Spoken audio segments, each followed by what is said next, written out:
Hello students. In my last video I was talking about classification of business activities, and we already came to know that activities relating to business are of two types, and they are industry and commerce. So in my last video I already discussed about industry. So today we will learn about commerce. So students, commerce uh, plays an important role in exchange of goods and services. Okay, so commerce refers to all those activities which have directly or indirectly in the distribution of goods to the ultimate customer.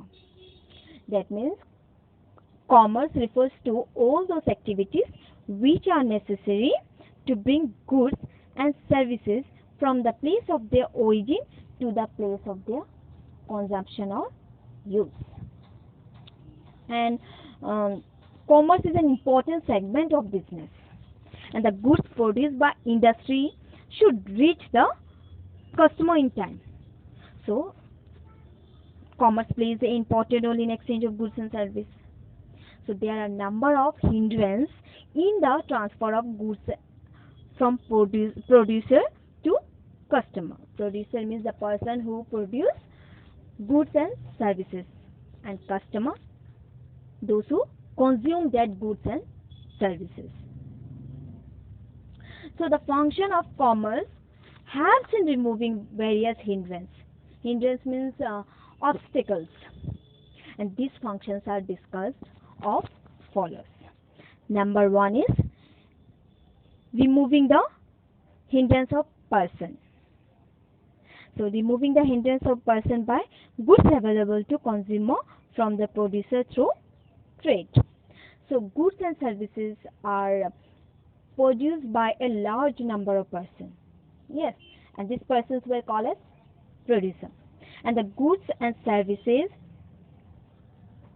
are needed by the section of society, and they were called as consumer. So it is not possible for the producer to come in directly contact with the customer. Have you ever seen directly producer come and contact with the customer? No, always there is a middleman. Yes. So commerce helps in removing the hindrance of person by bringing them closer through the chain of traders, and there is a chain of middlemen between producer and customer, and the hindrance of persons are removed. Number two is removing the hindrance of place.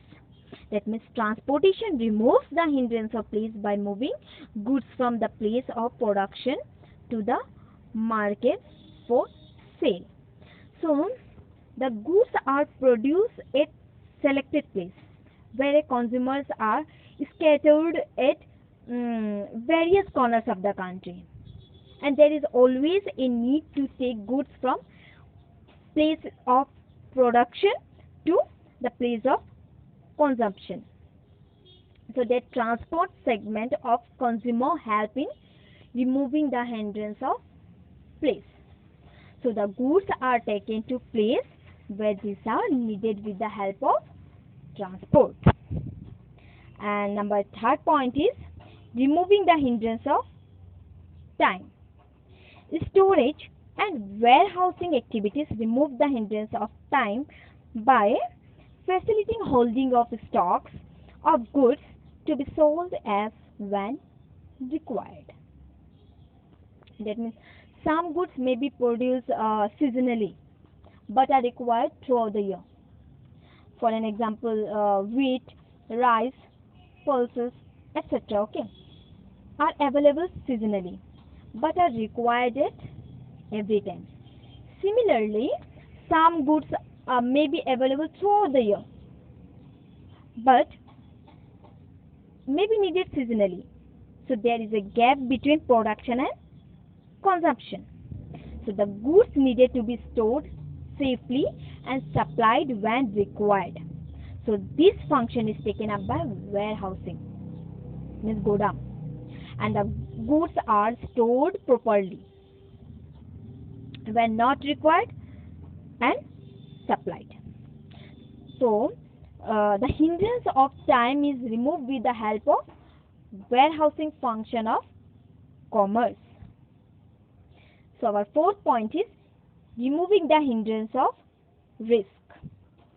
That means insurance removes hindrance of risks of loss or damage of goods due to theft, fire, accident, etc.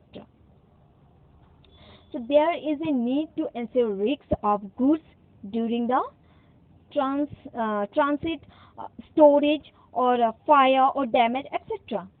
So the volume of trade increase only when various risks are ensured, and the owner are hopeful of getting compensation and in case of loss. And insurance branch of commerce covers the hindrance of risk and help in the growth of trade. Our fifth point is removing the hindrance of finance. Banking removes the hindrance of finance by providing funds to a businessman for acquiring assets, purchasing raw materials, and meeting other expenses. That means to remove the hindrance of finance, banking play a major role by providing the funds to a businessman. And business take these funds when they acquire assets or for purchasing raw materials or meeting other expenses in business. So our sixth point is removing the hindrance of knowledge. So advertising removes hindrance of information by informing consumer about the goods and services available in the market. So there is a need to bring to the notice of the consumer, yes, about the arrival of new products in the market. You have seen in the TV also, or you have seen in the banner in the market. Okay, when the new products arrive in the market, there is always a what is that advertisement of that product. Yes, so there is no direct link between producers and consumers, but it is with the help of advertising that new products and services are brought to the notice of consumer and others. And the advertising branch of commerce helps in removing the hindrance of knowledge by spreading awareness about the new product and their utility. So let's start classification of commerce. So as you can see here, the commerce is classified into two, that is trade and auxiliary of trade, or you can say aids of trade. Again, these trade are of two types, internal trade and external trade. And in internal trade there is a subdivision of internal trade, that is wholesale and retail. And in external trade there are import, export and entrepot. And in auxiliary trade there is transportation, then warehousing, then insurance, banking, communication and advertising. So commerce includes two types of activities.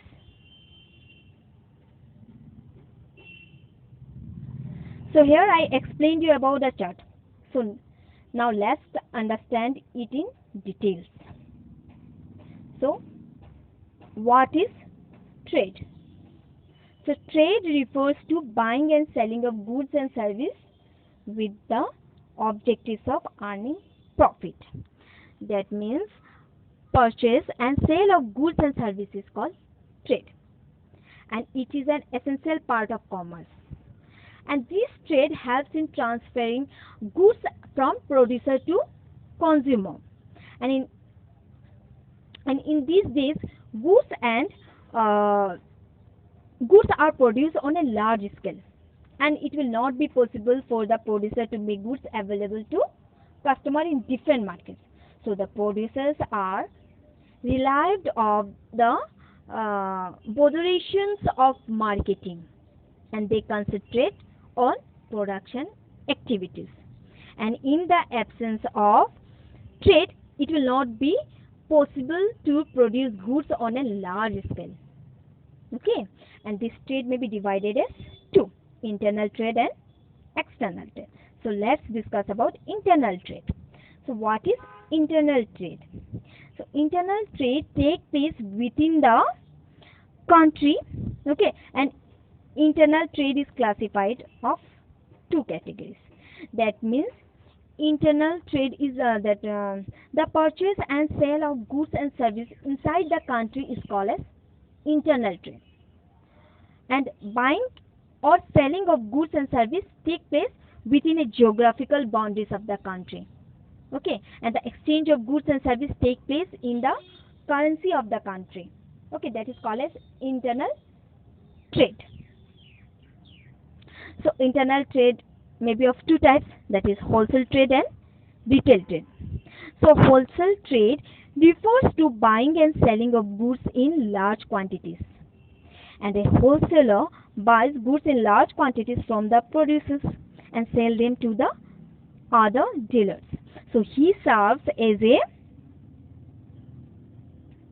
connecting link between the producer and retailer. That means in wholesale trade, goods are purchased in large quantity and are sold to retailers, and a wholesaler is a link between the producer and the retailer. So the producers can produce in large quantities and sell the goods in large quantity to retailer. And a wholesaler is generally specialized in one line of product. If they are engaged in shop, they will be in shop only and maintains a large stocks of that shop. And he sells the goods to retailer in small quantities. Okay. Then retail trade. So refers to buying of goods and services in relatively small quantities and selling them to the ultimate consumer. That means retail trade involves selling goods to the final customers, and the goods are purchased from wholesaler and are sold to consumer in small quantity. So retailer is a link between wholesaler and a customer, and a retailer deals in a varieties of goods. Wholesaler deals in a single good, but retailer can deal in a varieties of goods and makes purchase from different wholesaler. Yes. So our other category of trade is external trade. So external trade is a trade between two or more countries. Internal trade within a geographical boundary in one country, but external trade is between two or more countries. And external trade can be classified into three categories. So the trade between two or more nations is called as foreign trade or international trade. Okay, or you can say external trade. So this involves the exchange of goods and services between the citizens of two nations. For an example, India's trade with USA or Japan or France or UK, etc. Yes, so this foreign trade or external trade transactions are classified under three categories, that is import trade, export trade and intra-port trade. Okay, so what is import trade? So if goods are purchased from another country, it is called an import trade. That means it refers to the purchase of goods from a foreign country, and import of technology and capital goods are encouraged instead of consumer goods. Then export trade. If goods are sold to other countries, it is called as export trade. That means it refers to the sale of goods to a foreign country. Okay, and developing countries like India or encourage exports because it brings foreign exchange. Then the third is entrepot. When goods are imported for export to other countries, like India firms maybe import some goods from America and export the service to Nepal. Like sometimes goods are purchased or imported from one country with the objective of selling or exporting them to some other country. So it is called a interport trade. So it is done to benefit from the different prices prevailing in the countries. So our second category of commerce is auxiliaries to trade or aids to trade. So all those activities which help in removing various hindrances which arise in connection with the production and distribution of goods are called auxiliaries to trade. That means auxiliaries to trade or auxiliaries to business means activities which assist business and trade, and they provide proper infrastructure for the smooth conduct of business and removing the obstacles in the exchange of goods and services. So business infrastructure includes like transport, then banking, then warehousing, insurance, communication, and finance, and other allied services. And this is known as aids to trade. So these services are discussed as follows. Number one is transportation and communications. So the production of goods takes place at one place, whereas these are demanded in different parts of the country, and the obstacle of place is removed by the transport. Along with the transport, communication is also an important service, and it is helps in exchange of information between producers, consumers, and traders.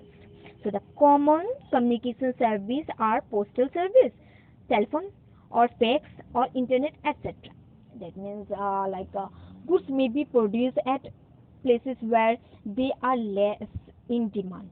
Yes, and these goods are to be taken to the place of consumption.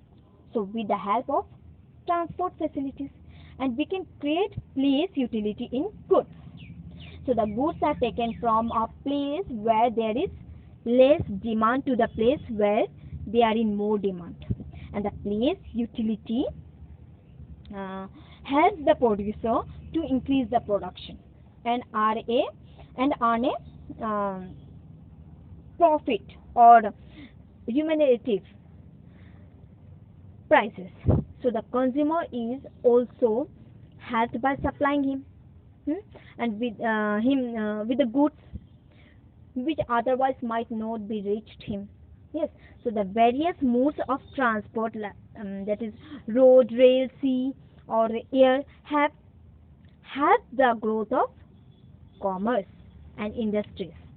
So the production can produce goods on any scale, and the demand will be there provided the goods suits the consumer. So besides transport facilities, there is also a need for communication facilities, so that producers or traders or consumers may exchange information among one another.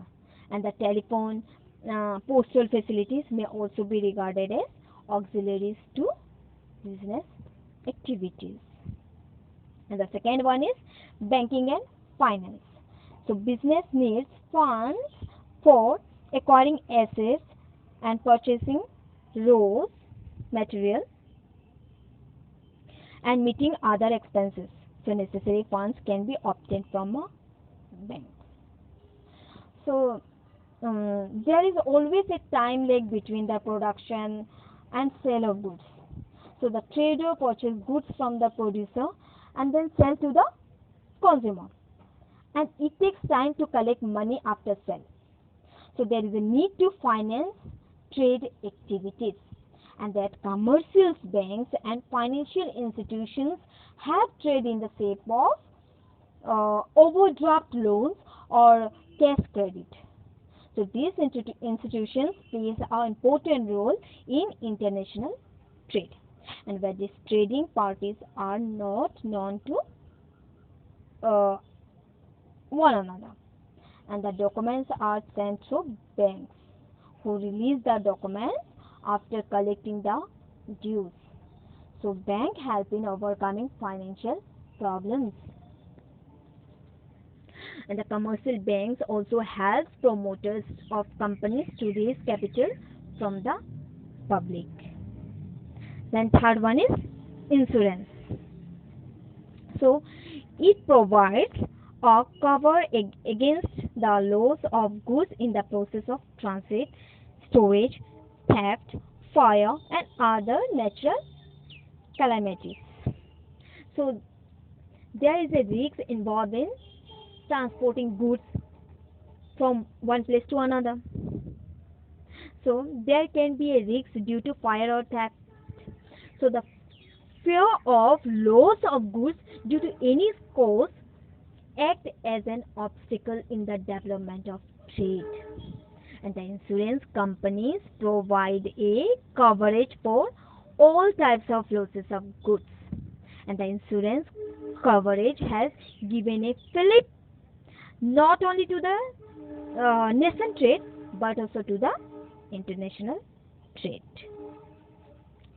So our fourth point is warehousing. So there is generally a time lag between the production and consumption of goods, and this problem can be solved by storing the goods in warehouses from the time of production till the time they are demanded by customer. So goods are produced in anticipation of demand. So they may also be produced at a time. So when they are not needed, so there is a need to store goods up to a time. So these are not required for consumption, but the hindrance of time is overcome with the help of warehousing. And the foreign gap between trade needs the help of warehousing even more, because there is a more time gap between production and consumption in foreign countries. So agriculture products are produced seasonally, but they are required throughout the year. So there is need to store them, and so they may be supplied according to demand. That's why we need warehousing facilities in trade. And the fifth point is advertising. So advertising brings goods and services to the knowledge of prospective buyers, and it is through advertising that the customers come to know about the new product and their utility.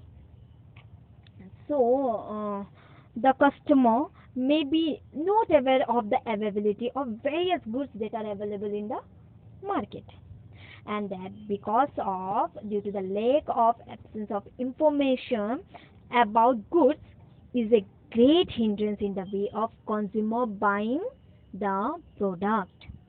So the consumer will also like to increase the producer will also like to increase his customer, and the advertisement helps in informing the customer about the availability and usefulness of various products that are available in the market.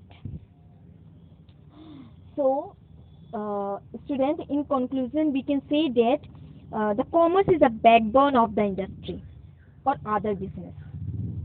Okay, and with the growing population the demand for merchandise is rising tremendously.